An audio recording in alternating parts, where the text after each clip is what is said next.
최상천의 사람나라 18강 대한민국 대 박정희 전쟁 5번째 박정희의 꿈 히틀러 천황입니다.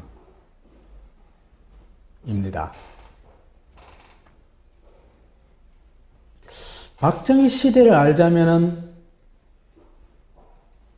박정희가 뭘 생각하고 있고 또 어떤 꿈을 가졌는지 이걸 좀 추적해 봐야 되겠죠, 당연히. 박정희 18년 통치를 하는데 그 18년간을 제대로 이해하자면 우선 박정희부터 좀 이해를 해야 됩니다. 그런데 대부분의 이제 책이라는 거는 좀 높은 사람 되면 자기가 쓰는 게 없거든요. 전부 아래 것들 시켜가지고 그 어용문인들 많잖아요, 그죠? 그 사람들 시켜가지고 책 쓰기 때문에 아주 진실을 이해하기가 참 어렵습니다. 대부분 상당히 미화해놨거나 또는 아주 용어를 아주 진짜를 포장해 놓은 있잖아요. 그런 용어를 많이 사용하기 때문에 진심을 참 추적하기가 참 어려워요. 그런데 다행히 박정희한테는 박정희의 진심을 정말 제대로 얘기해 놓은 그런 책이 있습니다.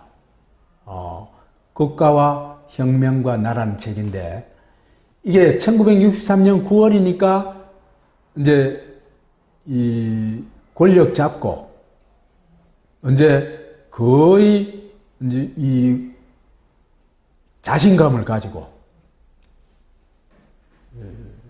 이제 차기 준비를 하는 대통령 준비를 하는 그런 시기이기 때문에 굉장히 자신감이 붙었던 모양이에요. 그러다 보니까 가히 청기누설에 해당된다고 할 수 있는 얘기들을 아주 솔직하게 털어놓고 있습니다. 그래서 이 책을 잘 분석하면은 박정희가 무슨 생각을 하고 있는지, 또 어떤 걸 꿈꾸고 있는지, 어떤 나라를 만들려고 했는지 이런 걸 상당히 소상하게 밝힐 수 있습니다. 이 책이요, 제목부터가 굉장히 참 건방지기 짝이 없죠, 그죠? 국가와 혁명과 나. 국가와 혁명 같으면은 이거는 이론적 탐구서로 상당히 어떤 깊이 있는 이론 탐구를 할 수 있습니다. 그런데 뒤에다가 나를 붙여놔버리면 그건 전혀 딴 얘기가 됩니다. 내가 국가를 멋대로 갖고 놀겠어, 이 얘기입니다. 혁명한다는 건 자기가 갖고 논다는 얘기죠, 그죠? 그래서 이 국가와 혁명과 나에 있어가지고 여기 주어는 뭐겠어요? 국가겠어요? 혁명이겠어요? 아니죠, 그죠? 나겠죠, 그죠? 나가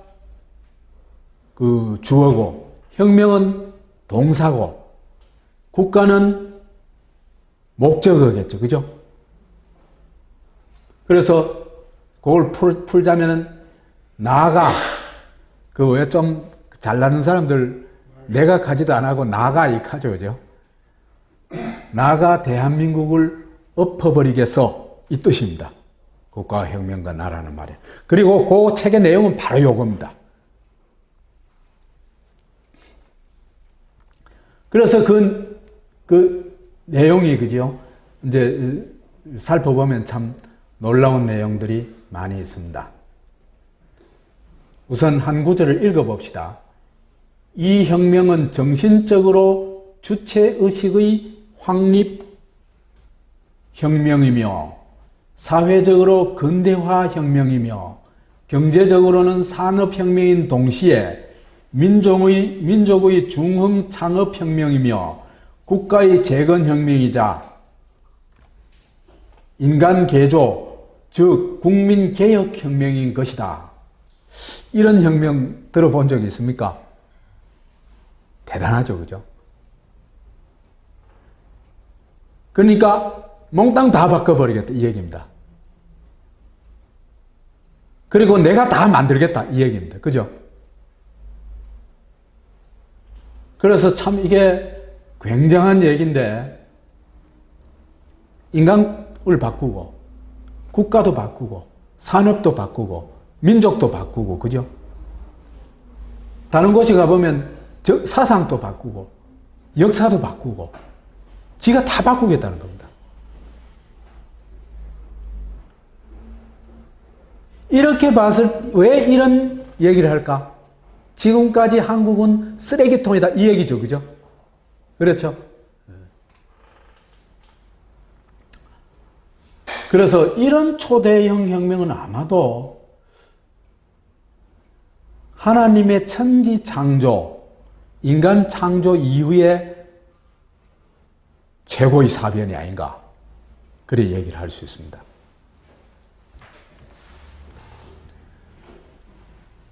그래서 이런 혁명이 성공하면 당연히 인류사는 새로 시작하겠죠, 그죠?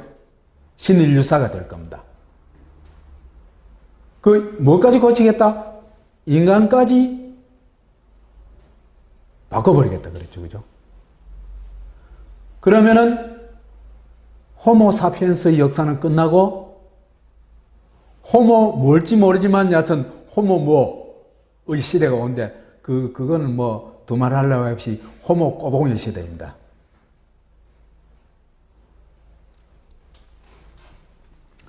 그런데요, 이 책에서는 또 참 놀라운 얘기들이 한두 가지가 아닌데, 아예 처음부터 영구 집권을 하겠다고 선언을 하고 있습니다. 이걸 사람들이 지금까지 제대로 이해를 못하고 있어요. 그러니까 5.16은 단순한 반란, 그게 아니다는 겁니다.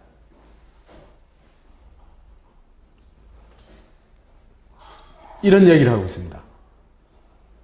이 혁명의 전정에는, 앞길에는 정해진 시한이 없다. 3공화국만으로 혁명이 끝나는 것도 아니요. 놀랍죠, 그죠? 어디에서 어디까지라고 기한이 정해질 수도 없다. 이 혁명은 민족의 영구혁명이다. 이렇게 얘기를 하고 있습니다. 이 무슨 얘기입니까? 사거리 혁명에는 시한이 없다? 영구혁명이다? 그건 뭡니까? 영원히 내가 하겠다 이 얘기입니다. 왜? 이 혁명은요, 박정희 이외에는 도저히 상상할 수 없는 혁명이에요. 거기다가 또 박정희는 이 혁명은 자기 혼자 하겠다고 아예 또 선언을 합니다. 그러다 보니까 국가와 혁명과 나에는 나 얘기, 박정희 얘기만 있고 혁명 동지나 혁명 단체나 뭐 이런 얘기는 단 한 단어도 없습니다. 그러니까 딴 사람들은 다 내 혁명의 하수인들이다 이 얘기입니다. 그죠?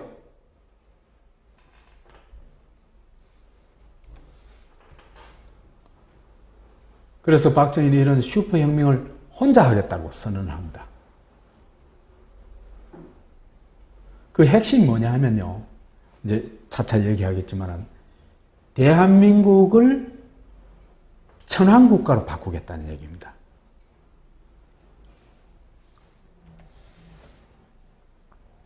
그래서 이런 사거리 혁명, 박정희식 사거리 혁명에는 아주 큰 특징이 있습니다. 그죠? 박정희 혼자 하는 혁명이다. 남들은 손대지 마. 또 까불지 마. 이 얘기입니다. 그래가지고 실제로 5.16을 기획하고 또 5.16 이후에 군사 반란 이후에 이 군사 반란의 후속 조치들을 주도하는 건 박정희가 아니고 김종필이죠, 그죠? 중앙정보부 만들고 민주공화당 만들고 다 중앙정보부 이 모든 게 사실은 김종필 작품입니다. 그렇지만 김종필도 박정희 하수인을 벗어나는 순간은 김종필 집에 대한 테러까지도 합니다. 그 다음에 김종필 바로 밑에 있던 사람은요, 끌려가서 고문까지 당해요. 그러니까 나 이외에는 절대 손대지 마! 이겁니다. 손대면 죽어! 이겁니다. 실제로 그래 했습니다.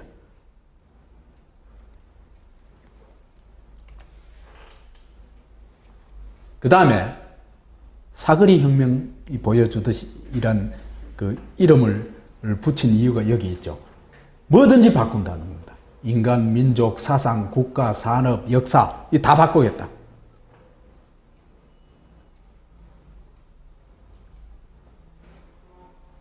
그 다음에 이거는 시한이 없는 영구혁명이다. 그래서 나는 영원히 집권하겠다. 혁명을 위해서 집권하겠다. 이 얘기입니다. 그러니까 국가와 혁명과 나라는 책은요, 이런 어마어마한 얘기들이 들어있는 선전포고입니다. 그죠? 어떻게 보면 인류 역사에 대한 선전포고예요.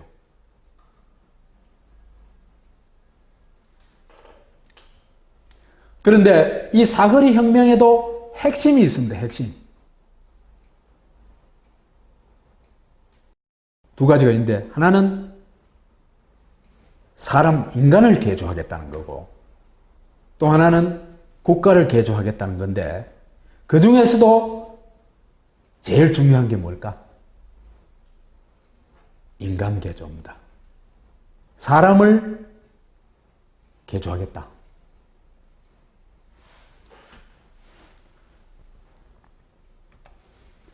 이렇게 인간 개조, 국가 개조라는 정말 섬뜩한 말을 아예 내놓고 얘기하고 실행한 인간은요, 인류 역사상 딱 두 사람이 있어요.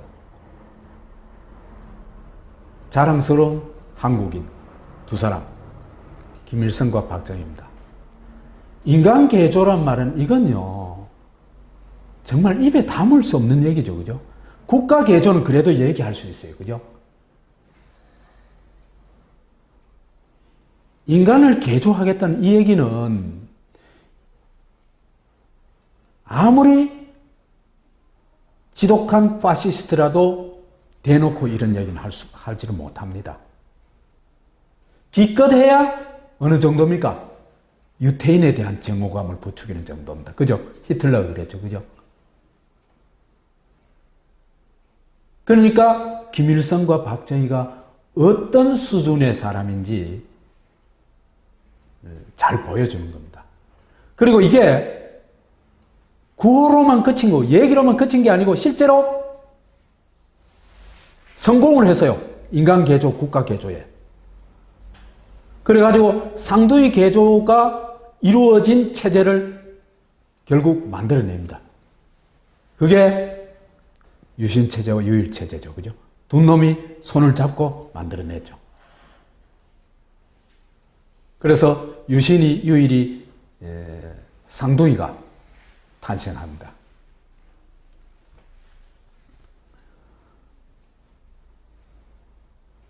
그래서 이제 이 박정희가 이 5.16 반란 이후에 곧바로 인간 개조에 착수하기 시작합니다. 다시 한번 말씀드릴게요. 그죠? 5.16은 단순한 반란이 아니다. 그래서 처음 가장 중요한 인간 개조 작업에 착수해가지고 나중에는 성공을 합니다. 그 성공한 모습이 뭡니까? 한국인이 태극 로봇이 되죠. 그죠? 그 다음에 조선인은 수령 로봇이 되죠. 그죠? 국가 앞에서 충성맹세를 하는 존재, 수령의 사진을 걸어놔놓고 경배하는 존재, 그런 존재가 됩니다.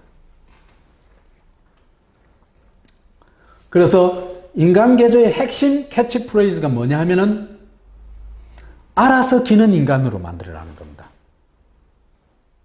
왜 이런 얘기를 하냐? 박정희는 참 박정희뿐만 아니라 한국에는 정말 골 때리는 두목들 많습니다. 61년도 반란 성공하고 나서 16일이니까 8일 이후에 있었던 일을 한번 들어봅시다. 5월 24일 댄스홀에서 춤추고 있던 청춘 남녀 45명이 옥내외 집회 금지령 위반으로 체포되었다. 댄스홀을 구경조차 할 수 없었던 사람들은 아주 고소하게 생각했다. 군사정권은 그런 민심을 겨냥해 국가 재건에 총력을 기울여야 할 사람들이 대낮에 춤을 춘 것은 용서할 수 없다고 비판했다. 이 어디서 들은 얘기겠죠? 문경에서 기상나팔을 불면서 이 엄중한 시국에 게으름을 피우는 그걸 용서할 수 없다 그러면서 기상나팔을 불죠, 그죠? 그러니까 이런 인간이 권력을 잡으면 어떻게 되는지 딱 보여주고 있는 겁니다.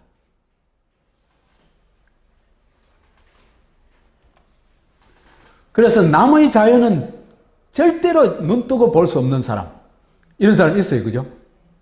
우리 주변에도 간혹 있죠, 그죠? 간혹이 아니라 제법 있습니다. 자기가 절대자고, 자기가 아는 것이 진리고, 진짜 아는 건 정말 초딩 수준의 아는 걸 가지고 그걸 진리로 생각해요. 무식할수록 이게 더 심하죠, 그죠? 좀 배운 사람은 자기가 틀릴 수 있다는 걸 늘 인정하죠, 그죠?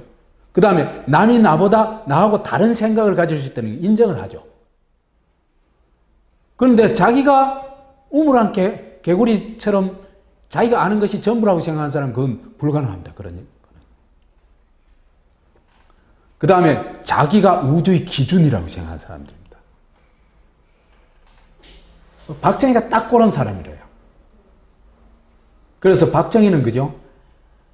음식점이건 이발소건 여관이건 그가 들어섰다 하면 모든 사람이 그를 중심으로 움직여야 돼요. 안 그러면은 그걸 참지를 못해요.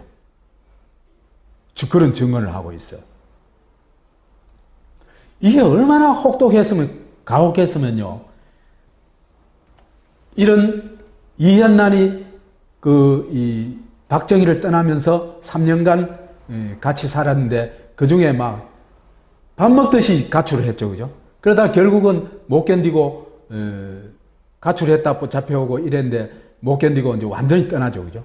완전히 떠나면서 메모를 남기는데 그 메모 내용을 보면은 박정희가 어땠는지 짐작할 수 있습니다. 그동안 고마워서요. 마음이 돌아서질 않으니 나를 찾지 마세요. 나를 찾으러 오면 투신자살하겠어요. 그러니까 얼마나 그 박정희가 자기중심적이고 집착하고 그죠? 남의 그 자유를 허용하지 않는지를 그죠? 딱 보여주는 겁니다.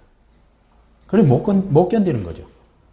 그래서 자기하고 다른 생각, 다른 행동은 절대로 용납하지 않습니다. 예를 들어 보면요, 김성곤이라는 사람이 그 상용 회장이죠, 그죠? 회장했죠. 돈도 많았지만은 실제로는 이 사람도 좌익운동했던 사람입니다. 그러면서 이제 박정희 수하처럼 해가지고 박정희의 대선에 이 대선 자금의 상당 부분을 그 재정위원장을 하면 공화당 재정위원장을 하면서 그걸 감당을 하거든요. 이 김성고이 됩니다. 그렇기 때문에 김성고이나 김종필이는 그죠? 박정희한테 정말 은인 중에 은인이라고 얘기할 수 있어요. 그런데 김성곤이가 오치성 내무부 장관 불신임안을 가결시키자이죠. 바로 어떤 조치를 내리냐 하면요. 그 문명자가 하는 얘기입니다. 나는 김성곤이 중정에서 풀려나와 일본을 거쳐 미국에 왔을 때 그가 겪은 수모를 직접 들었다. 갑자기 정보부원들이 집에 들이닥치는데 하도 급해서 다락에 숨었지. 공화당의 아마 실력자가 이런 정도입니다. 그래도 꼼짝없이 끌려갔는데 그 대접이란 것이야 말할 것도 없고 이놈들이 내 수협을 한 올씩 뽑는데 미치겠다고만 합니다. 한 올씩 다 뽑아요. 얼마나 돌겠어요, 그죠? 그 김성곤 그러면은 요 카이저 수염이 그 트레이드 마크입니다, 그죠? 근데 이걸 다 뽑고는 중정차에 실어가지고 갖다 내버려 버립니다. 그러니까 박정희라는 인간이 사람을 어떻게 대하는지 전형적으로 보여주는 겁니다. 한국에는 이런 골 때리는 두목들이 지금도 참 많습니다.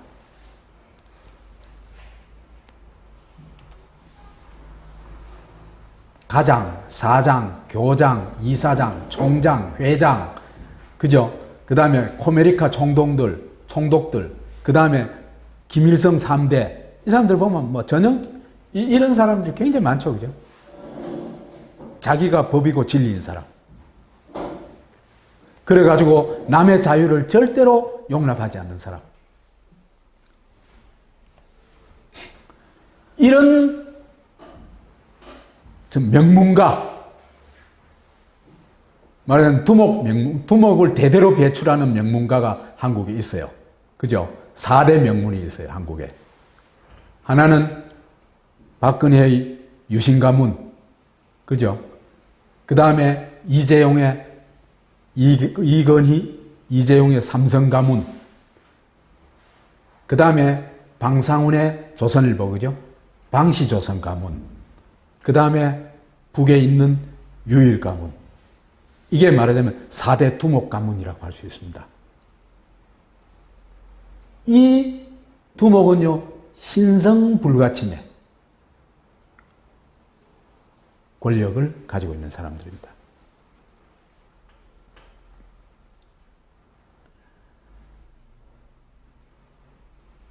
그 일제시대 때에 일본인들이 한국인에게 이제 이 한국인을 조센찡이라고 부르면서 조선인, 그죠? 그 한국인을 비하할 때 때려야 말을 듣는 종족이다 이랬죠, 그죠? 조센찡하고 명태는 때려야 된다고 그랬어요. 이 박정희 한국인 인식도 이거하고 똑같습니다.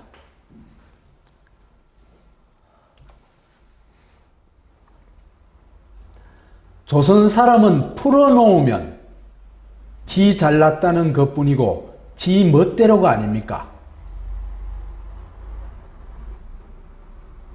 누군가 매를 들고 두들겨 주기 전에는 이런 무질서는 백년 하청일기입니다. 이 풀어놓으면 가는 이거 있잖아, 그죠? 누가 누구한테 쓰는 얘기입니까? 주인이 개한테 쓰는 얘기죠, 그죠? 이 박정희 누나는 조센증이 전부 개로 보이는 겁니다. 그래서 이게 뚜들 패야 말을 듣는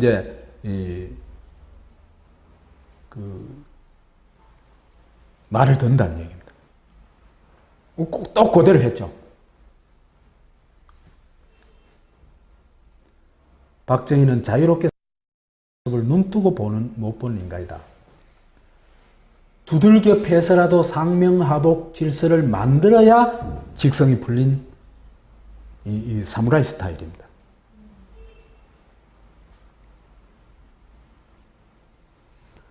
한국에는 이런 새끼 박정희들이 지금도 그죠? 우글우글 대고 있습니다. 아직도 한국 놈은 때려야 말을 듣는다고 믿는 각하 스타일 인간이 참 많아요. 경상도 사람 중에 특히 많습니다. 그런데 그런 사람이 지가 맞는 거 좋아하느냐? 좋아하는 사람 한 사람도 없어요, 사실은. 그런 사람들이 지가 대체로 때릴 수 있는 입장에 있는 사람들입니다. 가족 내에서만. 그래서 이제 박정희의 인간 개조 목표와 실천이 이제 되게 되는데, 인간 개조를 하는 목표는요, 때려야 말을 듣는 조센집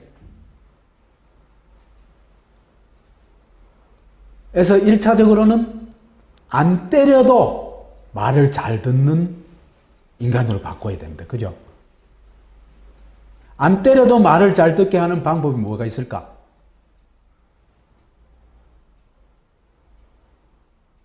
몇 가지 있습니다. 그죠? 하나는 뺑뺑이 돌리는 겁니다. 그것도 폭력이죠. 그죠? 군대에 가면은 제일 처음 뭘 시킵니까? 선착순 시키죠. 그죠? 그 여성분들은 선착순이 잘 모르실 텐데, 그죠? 저 나무를 돌아온다, 실시! 하면은 막 쫓아가서 돌아옵니다. 그러면 1등부터 5등까지 저기 가서 쉬어! 나머지 한 바퀴 다시 돈다! 이런 거예요. 그러면, 그죠? 몇 바퀴만 돌고 나면요, 그 질서에 복종을 하게 돼 있어요. 그죠? 그 다음에 또 돈 가지고 장난치는 경우도 있겠죠. 그죠? 그렇죠? 그 다음에는 고래도 안 되면은 그때부터 뭡니까? 매타작을 합니다. 그래서 박정희는 반란에 성공하자마자 고문본부, 매질본부인 중앙정보부를 창설합니다. 반란에 성공하고 25일 만입니다. 그러니까 얼마나 이 사람들이 이런 데 대한 생각이 얼마나 확고한지 보여주고 있습니다.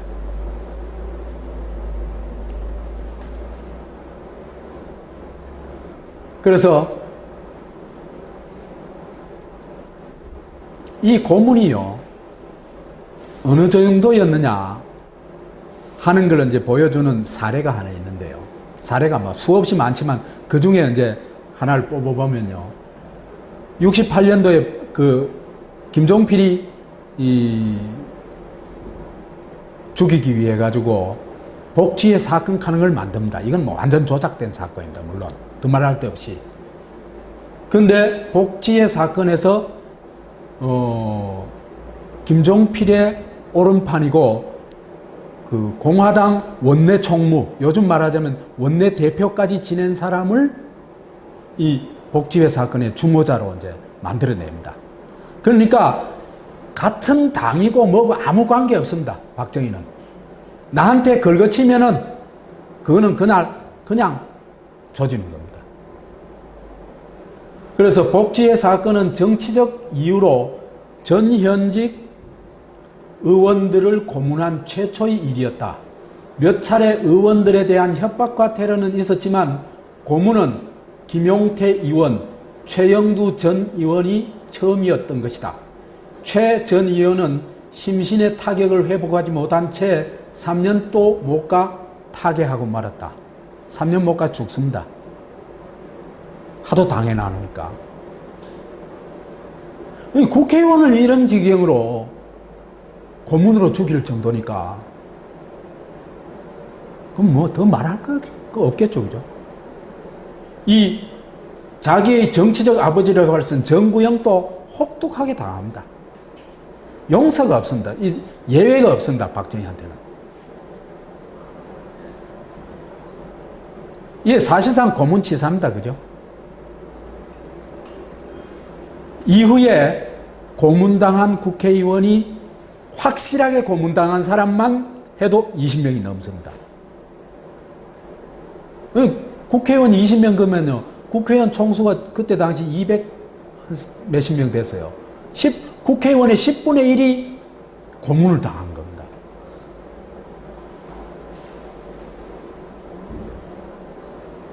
그러니까 뭐 얘들이 간첩 조작해가지고 고문하는 거 그건 일도 아니겠죠, 그죠?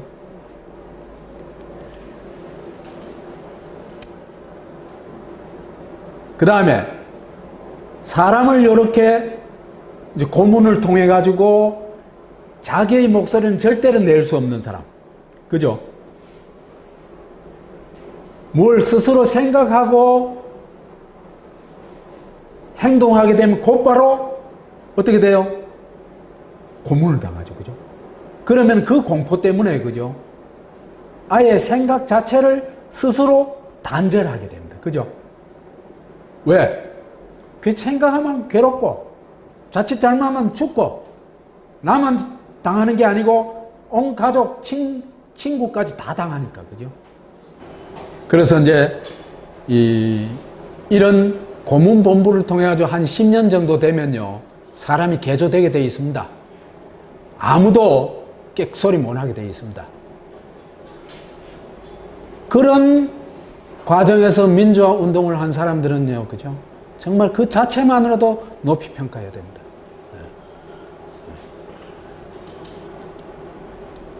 그 다음에 이제 사람 개조를 하면서 또 하나 개조해야 되는 게 국가를 개조해야 되겠죠. 국가 개조는 어떻게 하냐? 모든 당파를 없애는 겁니다. 그죠? 그리고 나라 전체를 만인 일색으로, 그 다음에 만인 일당으로 만드는 겁니다.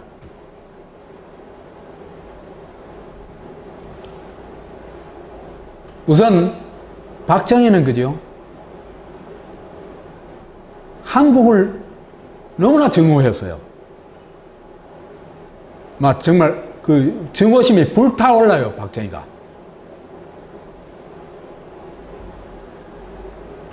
어느 정도냐? 한번 찾아봅시다.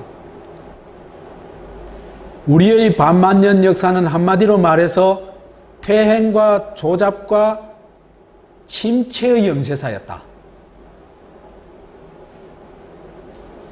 조잡한 역사. 그 퇴행의 역사였다 할 것 같으면 계속해서 퇴행만 해왔다 하면 오해됐겠어요. 원시 시대로 돌아갔겠죠, 그죠?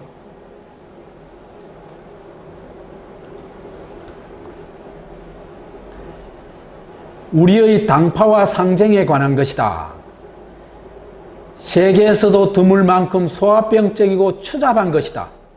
이조는 결국 이 당파 싸움에서 날이 새고 지다가 망국의 비운을 맛보게 된 것이다.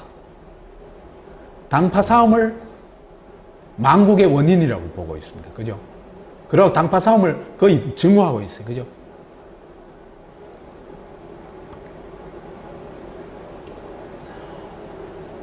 오랜 세월 동안 두터운 봉건 속에서 나락과 무사 안일의 악순환 속에서 분열 파쟁만을 일삼아 왔다. 박정희는 이게 말이 분열이지 서로 다르다는 걸 용납을 못합니다. 그럼 누구하고 다른 걸 용납 못할까? 자기하고 다른 걸 용납을 못합니다. 쳐부숴야 됩니다. 반드시. 그래가지고 그 사람 또 무조건 나를 따르도록 해야 됩니다.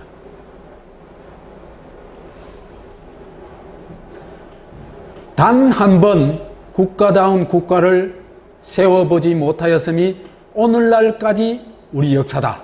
이래 얘기해요. 참 놀랍죠, 그죠?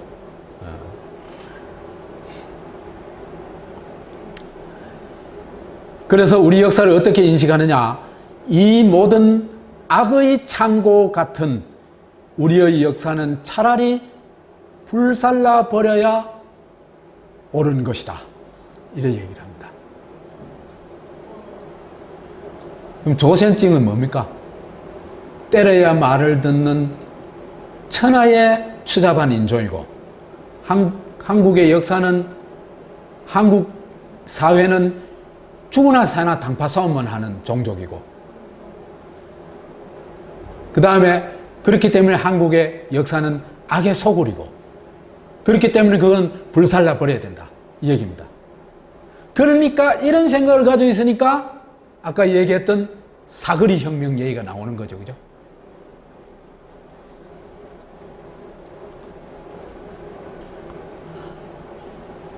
그래서 한국에 대한 무한 증오심을 가지고 있었다. 증오의 강도가, 그죠? 혐오나 증오의 강도가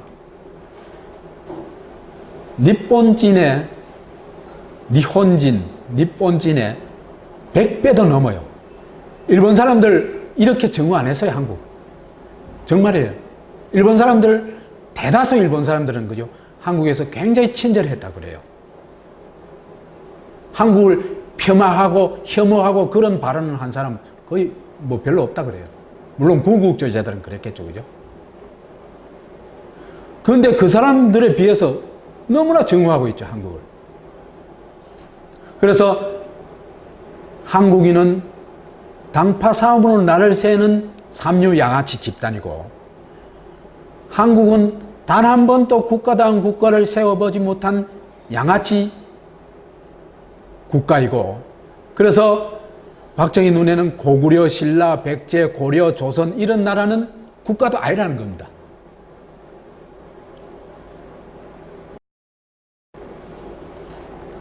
이게 참 놀랍죠, 그죠? 일본도 조선을 조선으로 인정했죠. 국가로 인정했죠, 그죠? 그랬기 때문에 합방이라 그랬죠. 두 나라가 합한다 그랬죠, 그죠?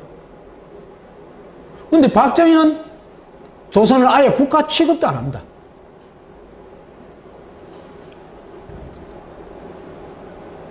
그래서 한국 역사는 악의 창고다, 이렇게까지 얘기하고 있습니다.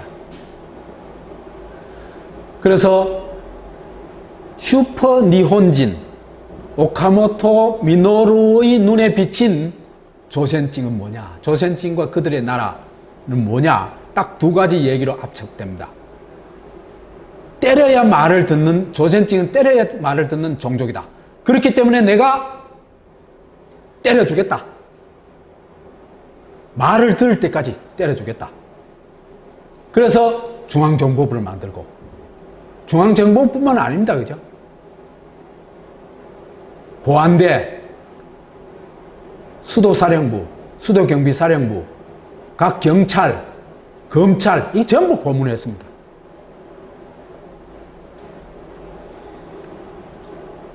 그 다음에 당파 싸움 때문에 나라 망했다. 그러니까 당파 싸움은 싹 없애주겠다, 이 얘기입니다.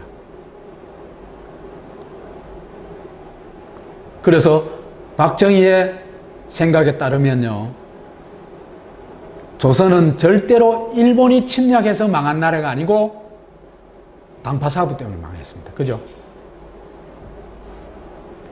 이렇게 볼 것 같으면 박정희가 핵심적으로 증오하는 것, 그것이 당파 싸움입니다. 그죠?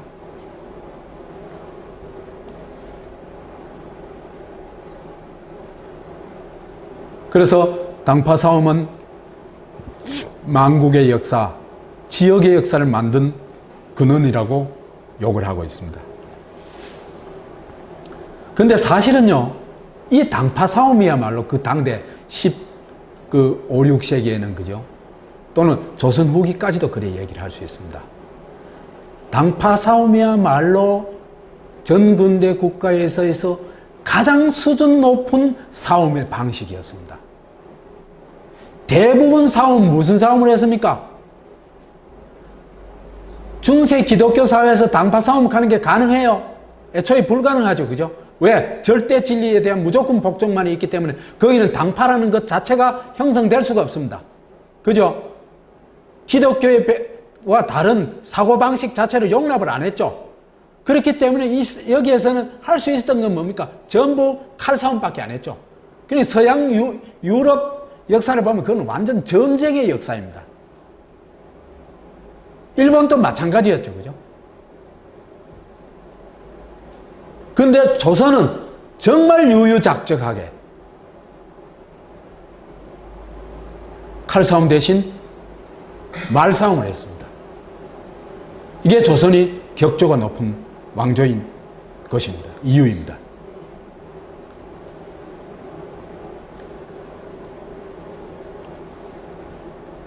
그래서 칼싸움은요, 물리력으로 싸우는 거죠. 그죠? 그러니까 한국은 물리력으로 싸우는 싸움의 수준을 넘어섰다 이 얘기입니다. 그죠? 그 다음에는 칼싸움을 하는 게 전쟁이죠. 그죠? 말싸움을 하는 게 논쟁이죠. 그죠? 그러니까 물리력 싸움에서부터 말싸움으로 왔다 가는 거는 싸움의 수준이 훨씬 높아졌다는 얘기죠. 그죠? 물리적 충돌의 문제는 우리 이 사회는 범죄가 된다 이 얘기입니다. 무슨 얘기인지 알겠죠? 그죠? 그래서 말싸움은 뭐냐면 논리력하고 도덕성 싸움입니다. 그죠? 이게 그 싸움의 그 수준이 다른 겁니다. 그 다음에 칼싸움은 죽이고 살고 싸움이죠. 그죠? 그게 짐승의 싸움입니다. 그거는. 말싸움은요, 시비를 가린 싸움입니다. 그죠? 옳고 그름을 가린 싸움입니다. 이게 얼마나 격조 높은 싸움인데요. 그래서 16세기에 말싸움으로 문제를 푼 나라, 조선이 이게 없습니다. 그렇기 때문에 이 조선 왕조는 평화의 왕조였고 500년을 지속할 수 있는 겁니다. 칼싸움의 사회 나라 같으면 500년 택도 없습니다. 그죠?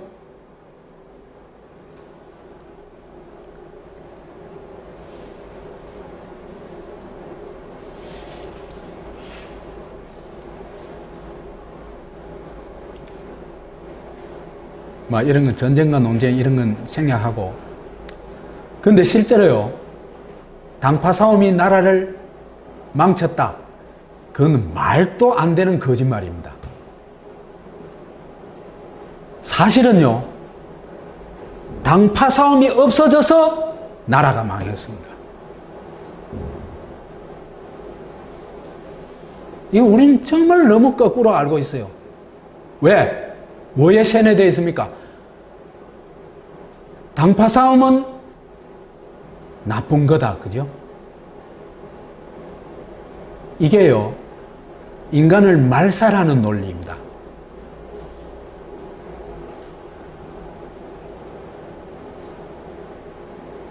이 당쟁이 치열할 때는, 그죠? 굉장히 사회가 당쟁이 치열하면, 그죠? 그 중에는 대자는 논쟁도 있겠지만은 정말 중요한 어떤 논쟁들도 많이 있겠죠. 그죠? 예를 들면 세금 문제라든지 있잖아. 토지 문제라든지, 그 다음에 뭐, 여하튼 여러 가지 민생 문제들 논쟁을 안 할 수가 없겠죠. 그죠? 그래서 당쟁이 없어지면 어떻게 됐냐? 노롱 일당 독재, 그 다음 세도 정치가 되죠. 그죠? 그래 되니까 공론이 없어져 버렸어요. 그죠? 그러니까 공론을 통해서 합리성과 도덕성을 찾아나가는 거의 경쟁 시스템, 그죠? 지적 경쟁 시스템이죠. 그죠? 이게 멎어 버렸어요. 그러면 어떻게 됐습니까? 그때부터는 또 칼이 나오겠죠. 그죠? 왜? 세도 정치가 뭘 잡았습니까? 칼을 잡았습니다. 그죠? 칼과 뭐를 잡아요? 돈을 잡았습니다. 그죠? 내 앞에 꼼짝 마! 그래 되는 겁니다. 그죠? 그래 되면서 독재, 독점, 독선의 삼독의 아주 나쁜 증상들이 막 폭발하게 됩니다. 그래가지고 막 온갖 세금 이 제목을 붙여가지고 약탈하고 수탈하고, 그죠? 그래서 정치적으로는 일당 독재, 소수 가문 독재, 그죠? 나중에는 안동 김씨 한 집안이 다 독재했죠. 그죠? 그 다음에 경제적으로는 지주 독점. 그죠? 그러니까 농민은 어떻게 돼야 되겠어요? 자기 땅이 없으니까 소상이 돼야 되겠죠. 그죠?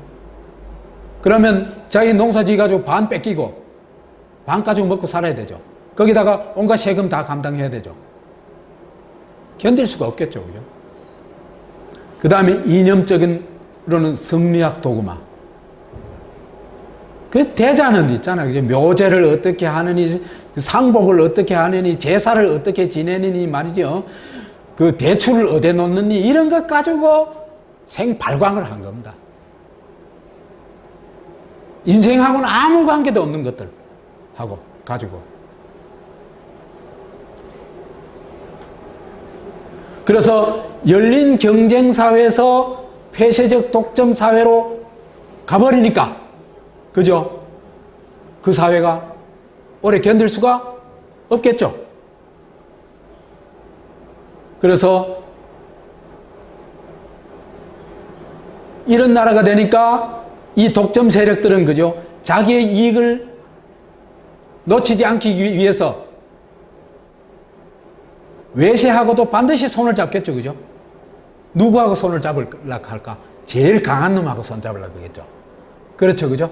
그래가지고 친일파, 친러파, 친미파 이런 온갖 그 사대주의가 발호하게 됩니다. 자, 당정이 망쳤습니까? 당정이 없어지고 독점이 망쳤죠. 그죠? 독점은 반드시 나라를 망칩니다. 그래서 똑바로 알아야 됩니다, 우리가. 한국 사람은요, 이 독점의 이 독점 세력이 이 선전하는 그것에, 그죠? 너무나 깊이 세뇌되어 있어요. 삼성 없으면 망한다, 그거 생각하고, 그죠? 독재 아니면은 경제성장 못한다, 그거, 그죠? 그죠? 사공이 많으면 배가 산으로 올라간다, 그거, 그죠? 너무나 깊이 세뇌되어 있기 때문입니다.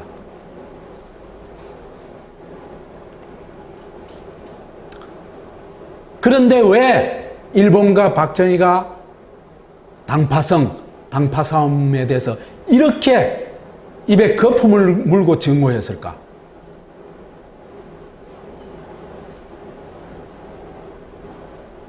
당파 싸움이야말로, 당파성의 그 기반은 뭐겠습니까?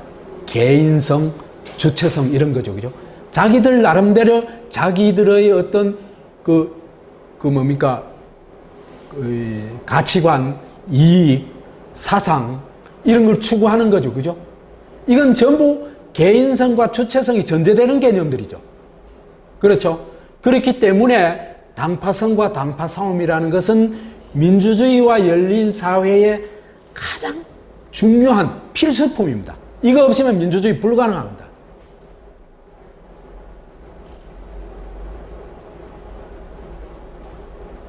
자, 그런데 때려야 말을 듣는다는 건 그만큼 개개인이 개인성도 있고 계급성도 있고 민족적 사고도 하고 이념적 정체성도 있다는 얘기입니다. 그죠?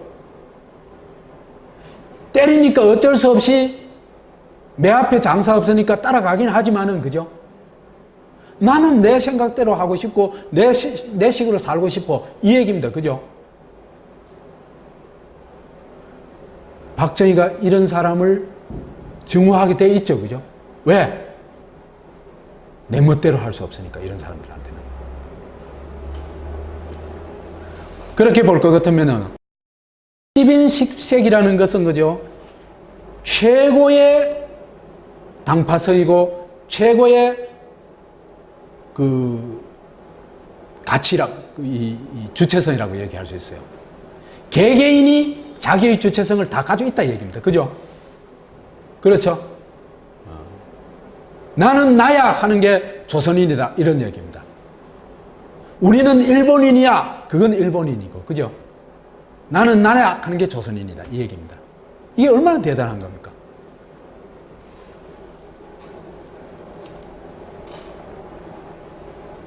그래서 개인성과 주체성의 극치다 이렇게 얘기를 할 수 있습니다.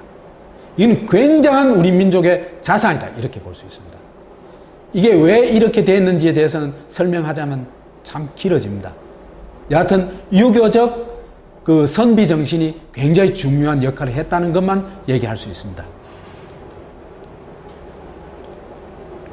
그런데 멍멍이는 주체성을 가질 수가 없죠. 주인이 먹이를 주는 대로, 주인이 요구한 대로 따라가야 되죠.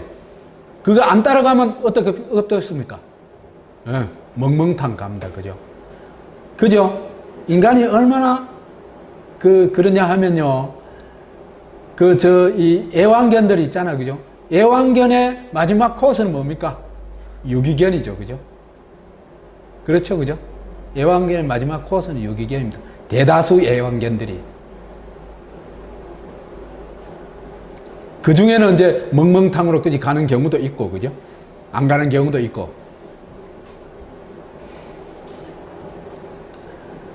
그 당파성을 우리가 부정하면 어떤 사태가 일어나는지 한번 봅시다. 그죠? 외국이 쳐들어와도 독립군 만들면 안 됩니다. 그죠? 그죠? 독립군은 뭡니까? 민족적 당파성이죠. 그죠? 그렇죠? 그 다음에 노동자 정리하고 반쯤 잘라내도 노동조합 만들면 안 돼요. 왜? 이 계급적 당파성이죠. 여성 아무리 당해도 여성단체 만들면 안 돼요. 왜? 성적 당파성이죠. 이것도. 이렇게 보니까 당파성이 다른 말은 뭡니까? 주체성이죠. 그죠? 그렇죠? 정당도 만들면 안 됩니다. 이게 정치적 당파성이죠. 그죠? 그래서 당파성을 부정하는 나라는 뭡니까? 전체주의죠. 그죠? 만인 일색이 되어야 된다는 겁니다. 이제는 일제와 박정희가 당파성, 당파싸움에 총질을 해야 된 이유가 나왔습니다. 그죠? 당파로 뭉치는 게 겁났기 때문입니다. 당파로 뭉치면 어떻게 됩니까? 전체주의는 무너지죠. 그죠? 독재, 전체주의, 이게 불가능합니다. 일본은 조선의 민족적 당파성, 이건 그야말로 공포죠. 그죠? 3.1운동 때 한번 당해봤죠? 노동자의 계급적 당파성, 시민의 민주주의 당파성, 이런 게 터져 나온 날이, 그날이 바로 박정희의 제사날입니다.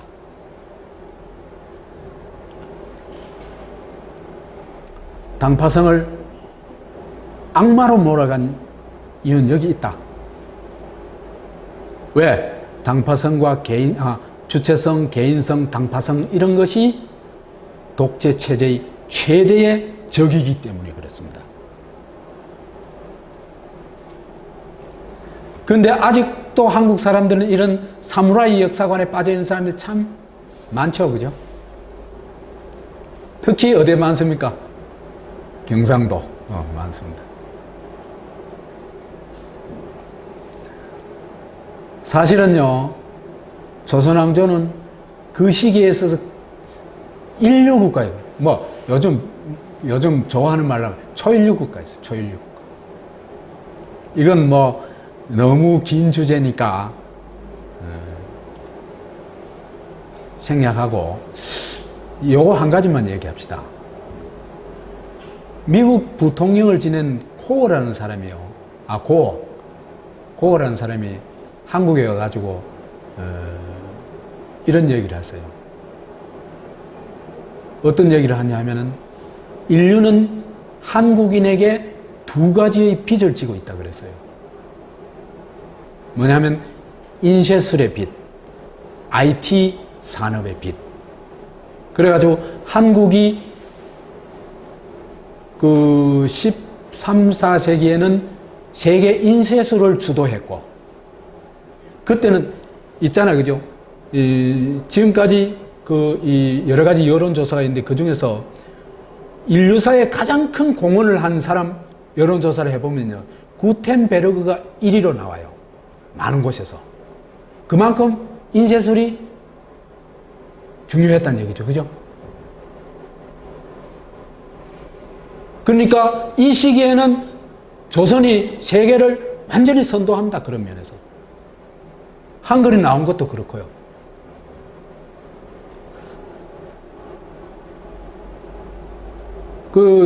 이 시기에 어느 정도 앞서갔냐면 세종이 공법을 만들 때는요.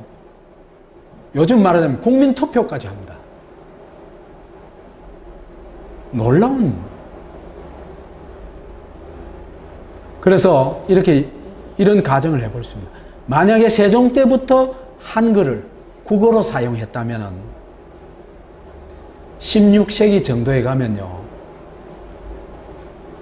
지식혁명, 과학혁명, 시민혁명이 가능했으리라고 봅니다. 왜 그러냐면요. 문자를 가지기 시작하면은 그 대중 속에서도 그죠? 지식인들이 막 엄청나게 늘어나게 되어 있습니다. 그죠? 지금까지는 단지 2, 3%가 문자를 독점했죠. 그죠? 그 다음에 새로운 과학적 기술이 막 나오게 됩니다. 그죠? 그러면서 대중이 똑똑해지면서 근데 시민혁명도 촉발되는 겁니다. 그러니까 결사적으로 조선의 이 상층부들이 한글의 국어 상용화를 막았죠. 그죠?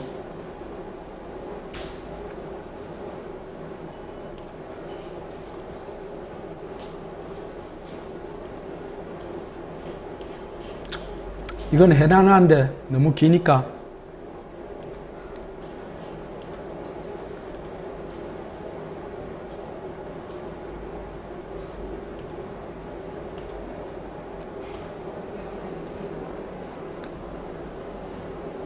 박정희는 그죠? 나라를 어떻게 만들 것인지 말하자면은 인간 개조와 국가 개조의 나름의 모델을 가지고 있었어요. 제가 추적해 보니까 그 모델을 우리가 한번 추적해 봅시다. 핵심은 이거죠, 그죠? 한국인을 알아서 기는 종족으로 개조하고 한국을 만인 일색의 전체주의 국가로 바꾸는 거죠, 그죠? 여기에서 박정희가 주목한 것이 독일과 일본입니다. 그래서 독일을 아주 극도로 칭찬합니다.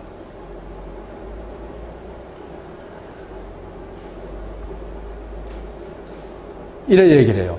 독일 민족처럼 질서를 존중하고 복종하며 직업을 신성시하는 민족도 없을 것이다. 독일의 경우 교수는 왕이요 학생은 신하에 비유할 수 있다는 것이다.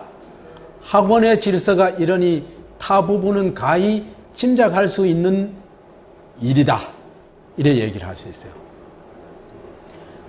독일인은, 미국은 뭐 욕을 하면서 있잖아요. 독일인은 사람이 이기 이전에 학생이요. 우리나라에도 익하죠, 그죠? 학생의 본분을 지켜라, 그죠? 그렇죠, 그죠? 사실은 무슨 얘기입니까? 학생을 사람 취급 안 하는 겁니다, 그죠? 사람 뭡니까? 인격 주체죠, 그죠? 그런데 학생이라는 카테고리에 가지고, 그죠? 그 학생 로봇으로 만드는 겁니다. 이해가죠, 그죠?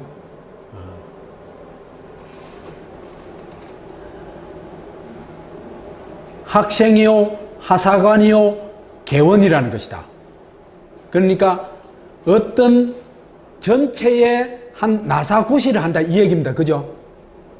내가 인격 주체가 아니고 전체 한 그 역할을 하는 존재다. 이런 얘기입니다.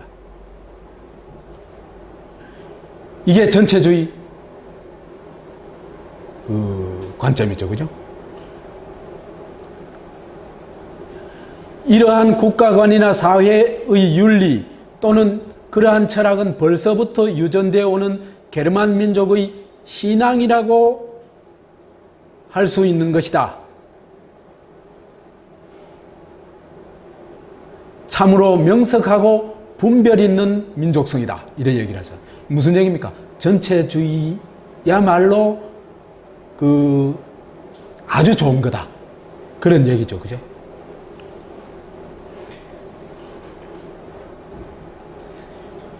비스마르크는 독재자죠. 그죠? 비스마르크나 히틀러에 이르러서도 그들의 정치가는 국민을 위해 일할 수 있는 인물이었던 것이 사실이다. 전후, 그 2차 대전 전과 후 있잖아요. 그죠? 그 같은 기적이 일어난 것도 결국은 지도자의 힘이라 하여도 과언이 아닐 것이다. 아무리 우수한 민족성을 지닌 국민이라 하여도 이를 지도하고 운영한다는 것은 지도자의 여하에 달려있기 때문이다. 그 지도자가 절대적인 권력을 가진 절대자 같은 지도자가 잘 끌고 나가야 그 사회가 발전한다. 이런 얘기입니다. 그런 예를 비스마르크와 히틀러에서 찾고 있죠. 그죠? 이제 일본도 이제 주목을 한데, 일본의 근대화 원인을 본인은 다음과 같이 요약하고 싶다. 명치유시는 그 사상적 기저를 천황 절대제도의 국수주의적인 애국에 두었다.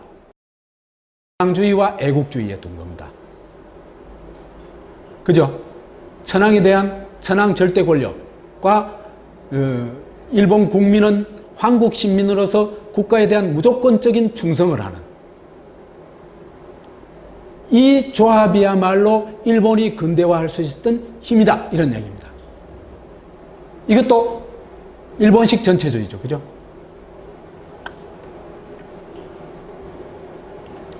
박정희 생각이 뭐냐면은 훌륭한 인간이라는 것은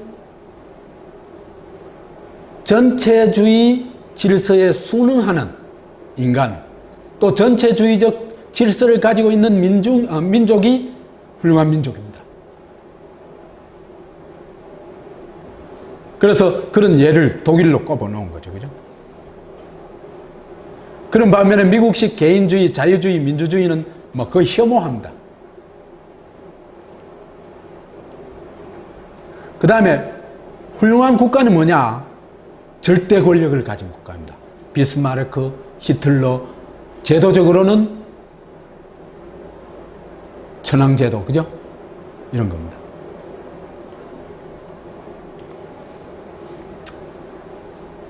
이 두 가지를 결합하면 뭐가 됩니까? 절대 권력과 절대 충성, 애국주의의 결합이죠. 그죠? 이것이 사회 발전에 가장 적당한 사회 발전을 가져오는 모델이다. 이렇게 본 겁니다.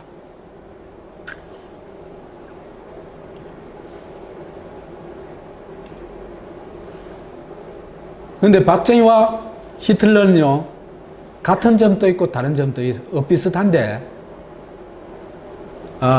인종주의, 계급주의, 전체주의는 박정희하고 히틀러하고 똑같습니다. 완전히 일치합니다.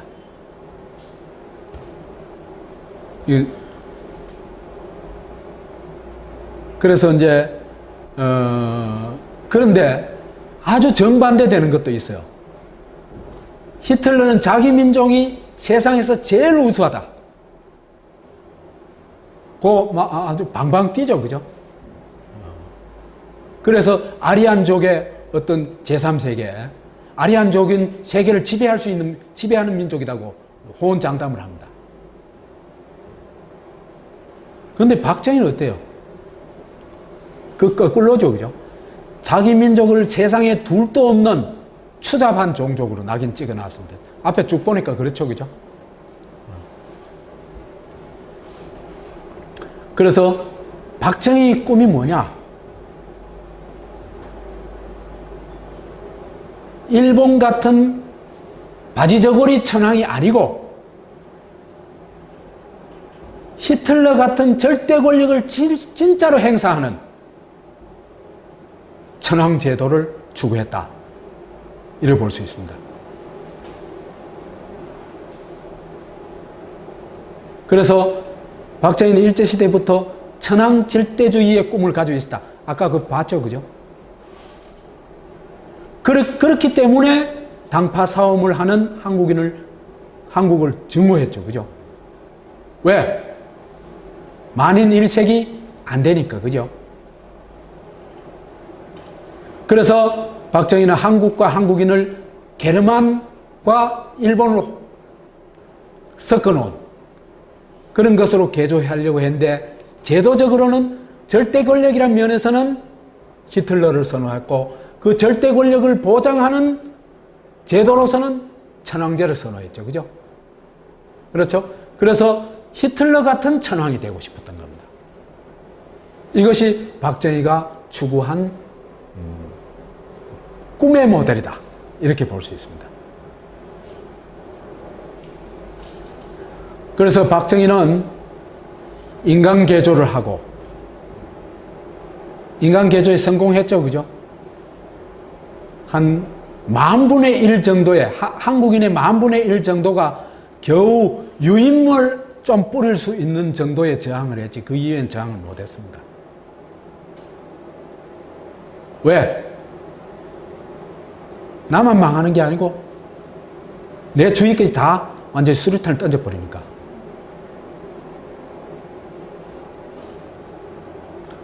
그 다음에 국가도 개조를 했죠. 그죠?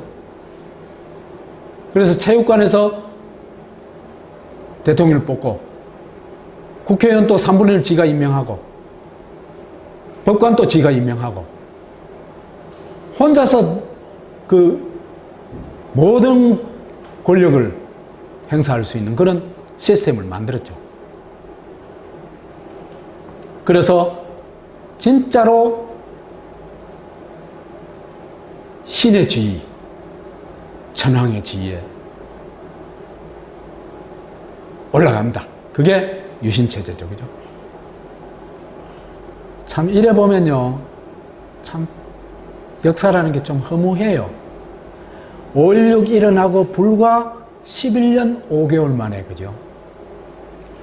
이게 가능했습니다.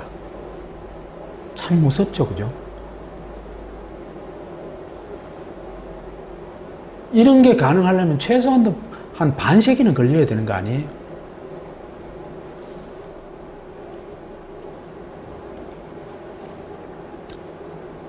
이 박정희의 생각, 박정희의 꿈이 정말 좀 현실성이 있는 걸까? 사실일까? 전혀 아닙니다. 이거 완전 삼류구랍니다.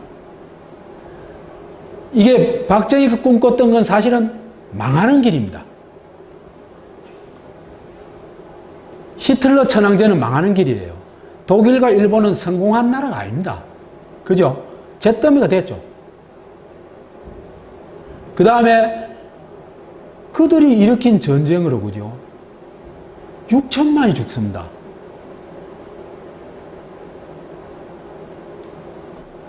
유태인만 죽은 게 아니에요. 유태인 600만. 그 다음에 독일과의 전쟁에서 한 1300만. 그 다음에 소련 측의 피해가 최소 한 2천만. 어마어마하다.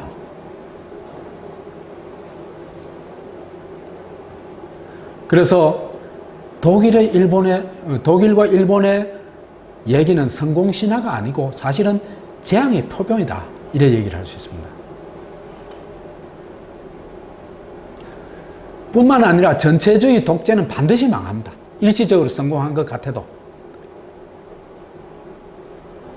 독일, 일본 망했고, 그 다음에 소련도, 그죠? 전체주의로 갔다가 소련의 경제 성장도 정말 놀라울 정도입니다. 그런데 결국 망했죠, 그죠? 망해가지고 공산당도 망해보고 나라는 15개로 쪼개졌습니다. 공산당 흔적도 없습니다, 지금. 그 다음에 북한도 그죠? 전체주의 하다가 대동강 기점 날려먹고 정말 놀라운 그 복지제도 다 날려버리고 굶주리는 천국으로 바뀌어버렸어요. 그죠? 굶어 죽는 천국으로 바뀌어버렸습니다. 이 박정희 얘기는 그죠? 정말 아무것도 모르는 동네 애들 수준의 삼류구랍니다. 독일 민족은 결코 권력이나 권위에 무조건 복종한 민족이 아닙니다. 세상에 그런 종족은 없어요. 사실은요, 유럽에서 급진 좌파 사상의 발원지가 독일이었죠. 그죠? 막스 레닌주의가 발생한 곳이 독일이죠. 그 다음에 좌파 혁명이 가장 극렬하게 일어났던 곳이 독일입니다. 이런 나라를 두고 박정희 같은 얘기를 한 사람은 아무리 삼류 또라이라도 이런 수준의 얘기는 안 해요.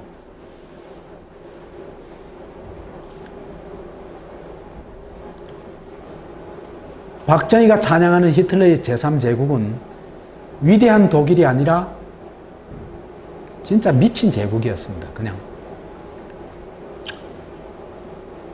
그 다음에 라인강의 기적을 일으킨 것도 무슨 지도자가 뭐 잘해가지고 한 것처럼, 그 다음에 독일인이 이 복종을 잘해가지고 한 것처럼 얘기하는데 그 천만의 말씀입니다. 라인강의 기적을 일으키는 전후 독일의 부흥이라는 건요, 히틀러 체제를 철저히 청산했기 때문에 가능했습니다. 그 다음에 그 위에 뭐를 구축했습니까? 진짜 민주공화국을 구축했죠. 그죠? 그 민주공화국에 깔려있는 기본 바탕이 있어요. 그게 공존의 시스템입니다. 그래서 좌우가 공존하는 민주주의 시스템을 깔았죠. 그죠? 좌파도 우파도 서로를 존중해 주는 겁니다. 그리고 공정한 경쟁을 하는 겁니다. 그 다음에 노자가 공존하는 사회적 시장 경제를 만들었죠. 그죠? 그래가지고 노자 공동결정 제도를 만들어냅니다. 그 노동자도 자본가도 상대를 기업의 파트너로 인정한 거죠. 그죠? 그래가지고 우리 손잡고 같이 해보자. 이래 된 겁니다. 그게 오늘날의 독일을 만들었어요. 그런데 이렇게 하더라도 여전히 가난한 사람들은 있겠죠. 그죠? 그래서 빈부가 공존하는 복지제도로 만들어냅니다. 그래서 뭘 합니까? 의료와 교육을 완전 무상으로 합니다. 그러니까 아무리 가난해도 교육의 기회는 열려있고 병원 갈 기회는 열려있는 거예요.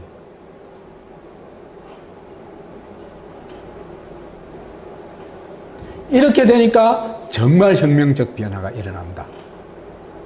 우선 사람들이 권력으로부터의 두려움에서 벗어나죠. 그죠? 그 다음에 좌파와 우파, 노동자와 자본가, 부자와 가난한 자가 서로 존중하고 인정하고 존중합니다. 그래 되니까 인종주의, 계급주의, 전체주의가 저절로 사라지죠. 그런 토대 위에서 메르켈 같은 사람이 요즘 어떻게 합니까? 이민을 받아들일 수 있지 않습니까? 이거 넘어섰기 때문에 가능합니다. 그죠? 한국인요, 택도 없습니다.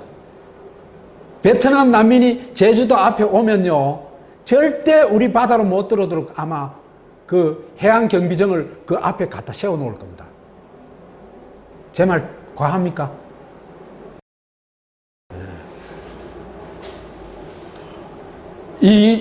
이런 속에서 존중과 소통과 신뢰의 문화가 싹트고 그야말로 공존의 문화가 꽃피게 됩니다. 그래서 요람에서 무덤까지 더불어 사는 사회가 되면서 이런 진정한 민주공화국이 만들어낸 폭발적 경제성장, 그게 바로 라인가인 기적이다.